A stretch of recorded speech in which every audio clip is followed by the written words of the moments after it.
Hello and welcome to Valuechain News. I am Naomi Oleribe. First, the headlines.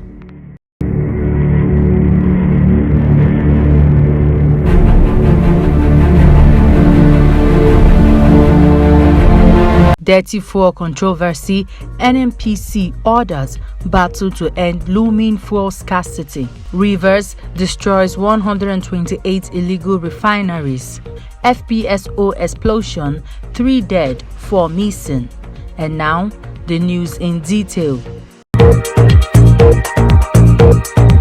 Motorists across some parts of the country began the new week with some level of anxiety and confusion as queues returned to filling stations in some states, particularly the Lagos axis. With an estimated population of 15.3 million motorists in Lagos alone, the roads play host to over 5 million cars and 200,000 commercial vehicles.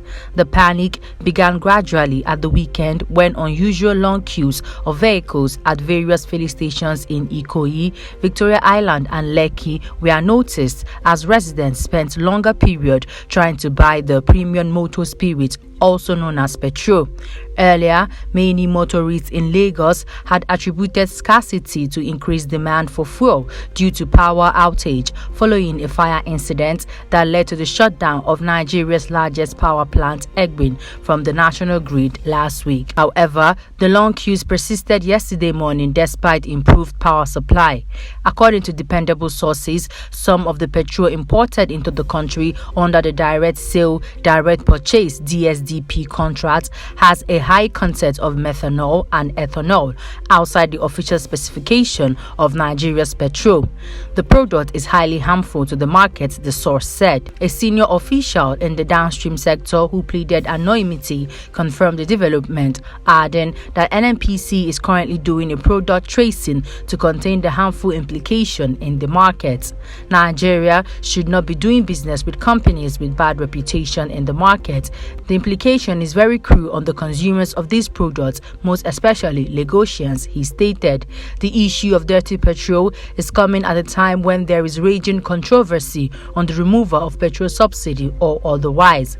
The NNPC has always allayed fears of any hitch in the supply of petroleum products, assuring its availability despite reported cases of scarcity in some parts of the country.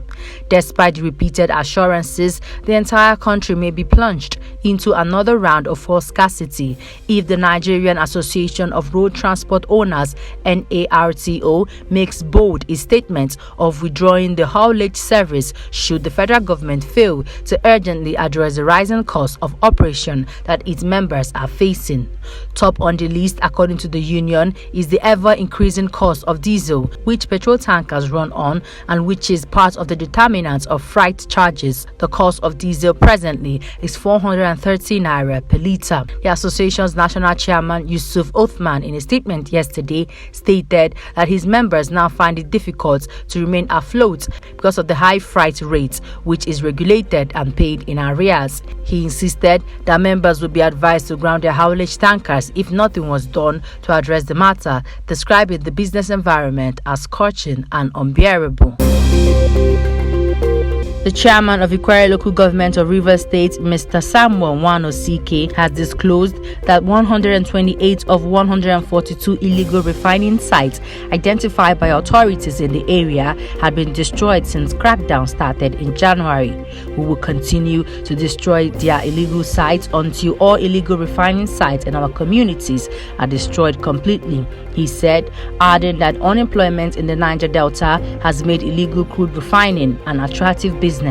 The hazardous process adds another layer of pollution in a region that has endured oil spills for decades and destroyed farmlands, creeks and lagoons, he said. Only last week, an oil vessel storing up to 60,000 barrels of crude exploded offshore in Nigeria, spilling more oil. In recent time, environmental groups have been calling on the government to fund small refineries, which they believe will create jobs for the youth, thereby ending the operation of illegal refineries. At least 3 people have reportedly died, while 4 are still missing following the explosion of oil production and storage vessel FPSO Trinity Spirit offshore. The vessel exploded last Wednesday, while 10 crew members were on board. At the time, the Sheba Exploration and Production Company, SEPCO, which has the vessel on lease, stated that no fatalities had been confirmed. The FPSO serves as a primary production facility for Block OML 108, covers an area of 750 kilometers in the western edge of the Niger Delta in shallow water offshore Nigeria. Following the explosion, concerns were raised about the lives of the workers and the effects of the oil spill from the vessel on the environment.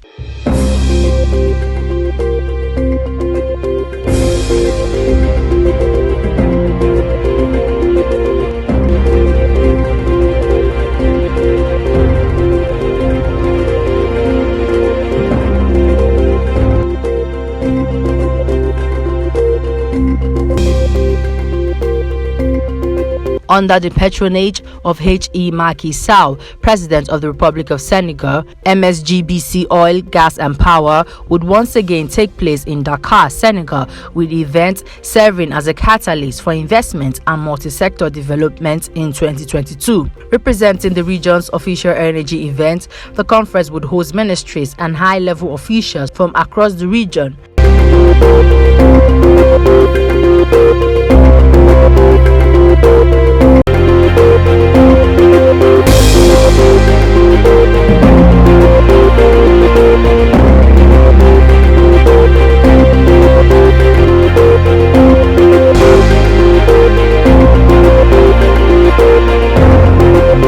Oil slipped to about $92 a barrel on Tuesday ahead of the resumption of indirect talks between the US and Iran, which may revive a nuclear agreement that could eventually allow more oil exports from the OPEC producer. A deal would allow more than 1 million barrels a day of Iranian oil, equal to over 1% of global supply, back onto the market. The talks over the nuclear deal will resume in Tuesday in Vienna. If sanctions against Iran are lifted, global crude oil supply may receive much needed support, says Naeem Aslam, chief market analyst at Valuechain. 8 rounds of indirect talks between Tehran and Washington since April have yet to result in an agreement on resuming the 2015 nuclear deal. Oil also came under pressure from the prospect of an increase in U.S. crude inventories. Analysts estimate inventories have risen by 700,000 barrels in the week to February 4th.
Governor Babajide Sanwo-Olu of Lagos State on Monday signed 3 bills into law during the weekly State Executive Council meeting at Lagos House, Ikeja.